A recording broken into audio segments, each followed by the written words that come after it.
Today we're diving into a topic surrounded by misconceptions. What causes autism in children? Let's separate the facts from fiction. Understanding autism is like putting together a giant, complex puzzle. There are so many pieces, and it can be overwhelming to know where to start. But don't worry, we're here to break it down for you, piece by piece. Let's start with one of the most researched aspects of autism genetics. When we talk about genetics, we're talking about the information passed down from parents to their children, encoded in our DNA. Research suggests that autism, or a predisposition to autism, can be passed down through families. It's not as simple as a single autism gene, though. Scientists believe that multiple genes, possibly dozens or even hundreds, interact with each other and the environment, contributing to the likelihood of developing autism. Imagine it like this. Each gene involved is like a musician in an orchestra. One instrument playing alone might not create a full melody, but when all the instruments play together, they create a symphony. Similarly, these genes work together, and sometimes, variations in these genes can increase the chances of a child having autism. It's important to understand that having a genetic predisposition doesn't necessarily mean a child will develop autism. Studies have shown that families with one child with autism have a higher chance of having another child with autism compared to families without a history of autism. This suggests a strong genetic link. However, genes are only one part of the story. Environmental factors also play a significant role. Now let's shift our focus to the environment. Environmental factors in relation to autism refer to anything in our surroundings that can influence our development, especially during pregnancy and early childhood. Certain environmental factors have been linked to an increased risk of autism.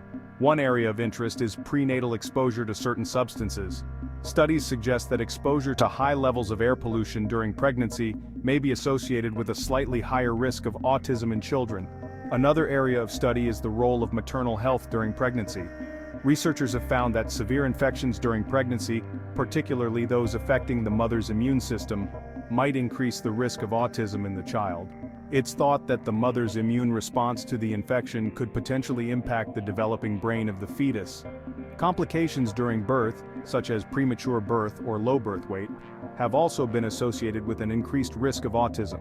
However, correlation does not equal causation. Just because certain environmental factors are linked to an increased risk doesn't mean they directly cause autism. More research is needed to understand the complex interplay between these factors and genetic predisposition. The environment plays a crucial role in shaping our development, and understanding its influence on autism is vital for developing effective prevention strategies and interventions. Let's address the elephant in the room, the misconception linking vaccines to autism. This harmful myth originated from a deeply flawed and retracted study that has been thoroughly debunked by the scientific community. Numerous large-scale studies conducted worldwide have consistently found no link between vaccines and autism. The scientific consensus is clear: vaccines do not cause autism. The ingredients in vaccines like thimerosal, a mercury-containing preservative, have been rigorously studied and deemed safe. Thimerosal was removed from childhood vaccines in the late 1990s as a precautionary measure, yet autism rates have continued to rise. Misinformation spreads quickly, especially online. It's crucial to rely on credible sources of information, such as medical professionals and reputable scientific organizations. Vaccines are one of the greatest public health achievements in history. They save millions of lives each year by preventing serious and potentially deadly diseases like measles, mumps, and rubella. Choosing not to vaccinate your child not only puts them at risk but also jeopardizes the health of others. Talk to your child's pediatrician, consult with medical professionals, and rely on credible scientific sources.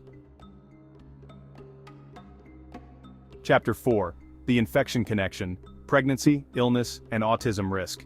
Let's delve into another intriguing piece of the autism puzzle: the potential link between infections during pregnancy and an increased risk of autism in children. Studies suggest that severe infections during pregnancy, particularly those triggering a strong immune response in the mother, might play a role. When a pregnant woman's body encounters a virus or bacteria, her immune system kicks into gear to fight off the infection. This immune response involves releasing signaling molecules called cytokines, which help coordinate the body's defense mechanisms. Some studies suggest that high levels of certain cytokines in the womb, particularly during critical periods of brain development, might interfere with the developing brain of the fetus, potentially increasing the risk of autism. Research suggests that severe viral infections during pregnancy, such as influenza or rubella, might be associated with a slightly higher risk of autism in offspring. Pregnant women can take steps to reduce their risk of infections, such as getting vaccinated against preventable diseases, practicing good hygiene, and avoiding close contact with sick individuals.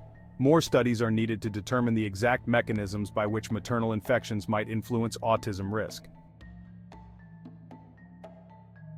Chapter 5. Beyond genes and environment. Other factors contributing to autism. We've explored the roles of genetics and environment in autism, but the story doesn't end there. Several other biological factors might contribute to the development of autism. One such factor is birth complications. Certain complications during delivery might increase the risk of autism. Premature birth is associated with a higher likelihood of autism. Premature babies often face a range of challenges. Their brains are still developing rapidly outside the womb. Low birth weight has also been linked to an increased risk of autism. Another area of interest is the father's age at conception. Older fathers might have a slightly higher risk of having children with autism. Emerging research suggests that imbalances in the gut microbiome might be linked to autism. These factors likely interact with genetics and environmental factors. Chapter 6. Early Intervention, Empowering Children with Autism. Early intervention can make a world of difference in the lives of children with autism. It refers to services and support for young children with developmental delays or disabilities. The earlier we provide support, the better equipped children with autism will be to reach their full potential. Early intervention involves a team of specialists addressing each child's unique needs. These programs focus on improving communication, social, and daily living skills. Speech therapy helps develop language and communication skills, while occupational therapy assists with fine motor skills and sensory processing. Behavioral therapies like ABA teach new skills and promote independence. The benefits of early intervention are significant and long-lasting. Studies show improvements in language, cognitive skills, social interaction, and adaptive behaviors. Early intervention supports the entire family. The sooner we address developmental delays, the brighter the future for children with autism.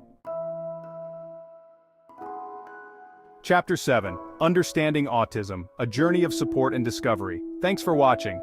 If you found this video helpful, don't forget to like, share, and subscribe for more content on health and safety. Autism is a spectrum, and each individual's experience is unique.